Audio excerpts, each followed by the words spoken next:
Hello friend, नमस्कार दोस्तों मैकम computer में आपका स्वागत है।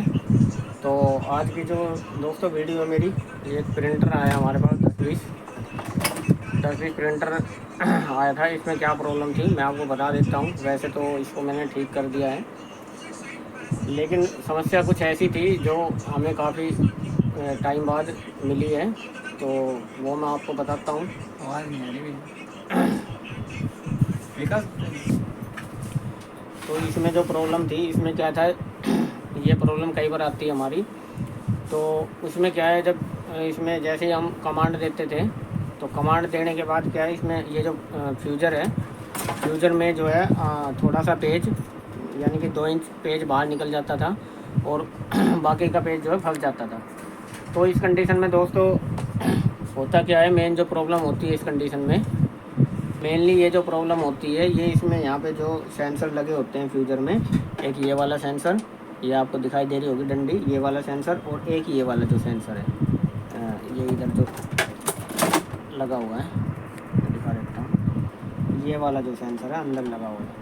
इसमें क्या है, वो जो जब हम कमांड देते हैं तो ये दोनों सेंसर क्या करते हैं, ये हमारे पेपर को काउंट करते हैं, पेपर को काउंट करते हैं कि पेपर हमारा बाहर निकला है या नहीं निकला। अगर ये इन दोनों सेंसर में से कोई सा एक सेंसर ख़राब हो जाएगा, तो उस कंडीशन में क्या है, पेपर थोड़ा सा बाहर निकलेगा और आधा फ्यूज़र में फंस जाएगा, यानी कि थोड़ा सा 2 इंच ही बाहर निकलेगा, उसके बाद क्या है, पेपर फ्यूज़र में फंस जाएगा।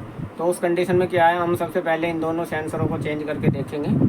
तो इन दोनों सेंसरों को चेंज करने से वैसे जो है प्रॉब्लम सॉल्यूशन हो जाता है। कई बार क्या होता है इस कंडीशन में, ये जो हमारा जो सेंसर की ये जो हमारी स्टिक दिखाई दे रही है, ये जो डंडी दिखाई दे रही है सेंसर की, ये कई बार क्या होता है, जब पेपर फंस जाता है तो कई बार पेपर निकालते टाइम ये सेंसर की जो डंडी होती है ये टूट जाती है। तो ये टूटने के बाद क्या है, तब भी यही प्रॉब्लम आती है, क्योंकि जब वो टूट जाएगी तो पेपर को काउंट नहीं करेगी कि पेपर अंदर आया है या नहीं आया। तो इस कंडीशन में क्या है, कई बार तो हमें ये टूटा हुआ मिलता है, तो उससे सॉल्यूशन हो जाता है। हम इसको स्टिक को जो है दूसरी लगा देते हैं, दूसरी लगाने के बाद हमारा क्या है, इसमें सॉल्यूशन हो जाता है। लेकिन उसके बाद भी अगर सॉल्यूशन ना हो तो उसके बाद हम क्या करेंगे, सेंसर को चेंज करेंगे। सेंसर, दोनों सेंसरों को चेंज करके देखेंगे। अगर दोनों सेंसर चेंज करने के बाद भी उसका सॉल्यूशन नहीं हो रहा है तो हम क्या करेंगे, तो आज मेरे सामने यही प्रॉब्लम फेस हुई थी कि दोनों सेंसर चेंज कर दिए थे मैंने। दोनों सेंसर को चेंज करने के बाद भी इसमें प्रॉब्लम का सॉल्यूशन नहीं हुआ, प्रॉब्लम सेम की सेम रही। अब उसके बाद इसका सॉल्यूशन क्या होता है, सबसे पहले तो हम यही सोचेंगे कि भाई ये सेंसर वगैरह कर लिया, उसके सेंसर के बाद में नहीं हुआ। नहीं होने के बाद हमने इसके जो सेंसरों की जो वायर होती है वो जाती है हमारी पावर सप्लाई में, जाती है। पावर सप्लाई में कहाँ लगती है वो मैं आपको दिखा देता हूँ। पावर सप्लाई में एक तो ये ब्लैक वाला कनेक्टर है, तीन पिन के जो इसमें 2 कनेक्टर हैं, इन दोनों पिनों पे जो है दोनों सेंसर लगते हैं। ये जो 3 पिन के जो कनेक्टर है, एक वाइट है और एक ये हमारा ब्लैक है, तो इन दोनों पे लगती है वायर। तो उसके बाद हम क्या करेंगे, यहाँ पे पहुँचेंगे। सबसे पहले हमें फाइंड आउट करना है, तो हम क्या करेंगे, सप्लाई चेंज करके देख लेंगे, क्योंकि सप्लाई से ये जो समस्या है बहुत ही कम आती है, बहुत ही कम। लेकिन इसमें क्या है, ये समस्या आई है और ये समस्या जो है सप्लाई के कारण आई है।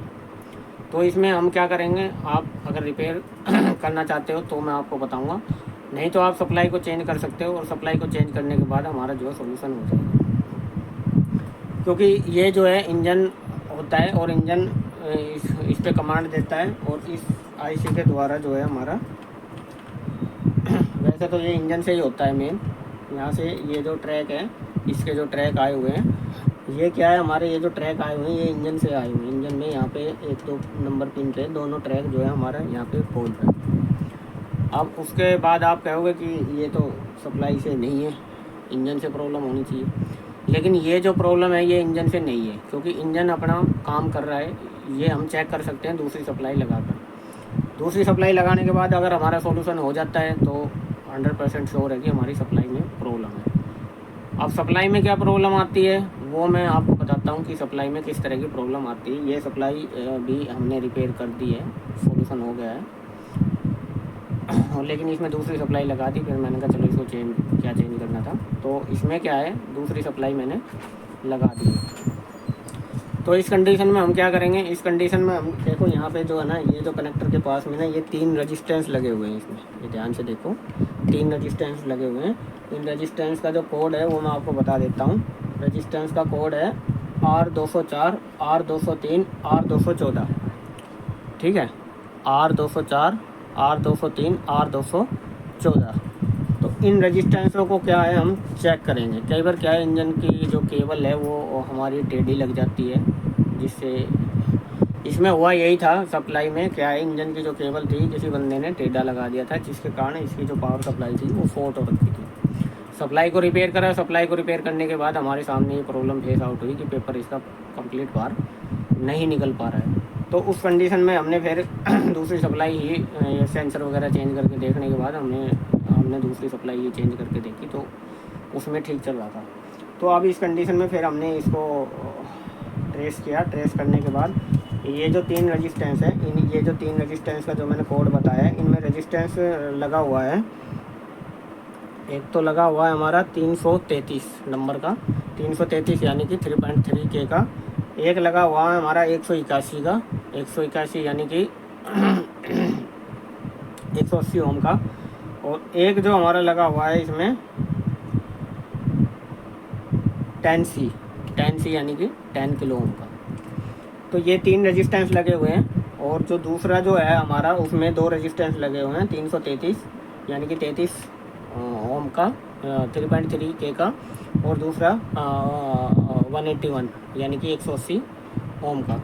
तो इनको चेक करेंगे। तो इनमें से हमें क्या है 2 रजिस्टेंस ख़राब पाए हैं, एक तो 33 के का और जो दूसरा है हमारा 10C का, जिसकी वजह से प्रॉपर सिग्नल नहीं बन पा रहा था। इसमें क्या है, एक सिग्नल तो हमारा इंजन से आता है और एक सिग्नल जो है हमारा आता है आईसी से, जो आईसी हमारी इससे आता है। तो आईसी को तो बाद में करेंगे, पहले हम क्या है इनसे ही हमारा जो रेजिस्टेंस से ही सोल्यूशन हो जाता है, क्योंकि 1 किलो ओम के रेजिस्टेंस है। और केबल जब उल्टी लग जाती है, केबल जब टेढ़ी लग जाती है तो वोल्टेज जो है इसमें आ जाती है। यहाँ पे ये सिर्फ सिग्नल का ही काम करते हैं। तो वोल्टेज आ जाती है, तो वोल्टेज आने के कारण क्या है, कई बार हमारा ये जो रेजिस्टेंस वगैरह ये उड़ जाते हैं। तो इस कंडीशन में हमने क्या करा, ये रेजिस्टेंस हमने चेंज करके देखे। इसमें क्या है, वैसे तो हम चलो दोनों के करके देख लेते हैं, लेकिन हम मल्टीमीटर से चेक किया तो इसमें क्या है, इस वाले में नीचे वाले में 2 रेजिस्टेंस खराब थे। तो उन दोनों रेजिस्टेंस को हमने चेंज कर दिया। उसके बाद हमने सप्लाई लगा के देखी तो हमारे जो सॉल्यूशन था वो हो गया। तो दोस्तों इस तरह की प्रॉब्लम भी हमारे जो है इसमें 10-20 वाले प्रिंटर या कैनन का 2900 LPP 2900B है, उसमें भी ये प्रॉब्लम सेम ही होते हैं, दोनों की सप्लाई भी सेम होती है। तो उसमें भी ये प्रॉब्लम कई बार आती है। वैसे ये मेनली ये जो प्रॉब्लम है स्टिक हमारे जब टूट जाती है पेपर निकालते टाइम तो तब आती है, लेकिन इसमें ना तो कोई स्टिक टूटी हुई थी और ना ही कोई सेंसर ख़राब था। इसमें क्या है सप्लाई ख़राब थी। तो इस कंडीशन में दोस्तों क्या है सप्लाई ही चेंज करनी पड़ती है। अगर आप रिपेयर कर सकते हो तो काफ़ी बारीक, ये जो रेजिस्टेंस है जो मैंने आपको सीरियल नंबर बताए हैं, ये रेजिस्टेंस जो कोड बताए हैं, ये रेजिस्टेंस आप, ये 3 रेजिस्टेंस हैं, इन तीनों रेजिस्टेंस में, और दूसरे वाले में 2 रेजिस्टेंस लगे हुए हैं। ये जो 2 रेजिस्टेंस लगे हुए हैं ये वाले, दूसरे वाले में ये 2 रेजिस्टेंस लगे हुए हैं, और इसमें ये जो 3 रेजिस्टेंस लगे हैं। इन तीनों रेजिस्टेंस में से हम इनको चेक करेंगे, और चेक करने के बाद अगर इनमें से कोई ख़राब निकले तो उसको ख़राब तो निकलेगा, क्योंकि इनका जो कनेक्शन है डायरेक्ट इंजन कंट्रोलर से, इंजन वाले सॉकेट से, इंजन से आता है। इंजन इनको कमांड देता है कि भाई हाँ रेडी है, तो रेडी के बाद ये क्या है हो जाता है। तो इस प्रकार से आप सॉल्यूशन कर सकते हो इस टाइप की जो पेपर जाम की जो प्रॉब्लम आती है। बाकी मैंने सारा बता दिया है, और बाकी नेक्स्ट वीडियो में जो भी अगर कोई समस्या आएगी, कोई इस तरह की कोई प्रॉब्लम आएगी जो बताने लायक, हम आपको ज़रूर बताएंगे। तो वीडियो को आप कंटिन्यू देखते रहिए, वीडियो को लाइक, वीडियो को शेयर, वीडियो को सब्सक्राइब करें। वीडियो देखने के लिए धन्यवाद।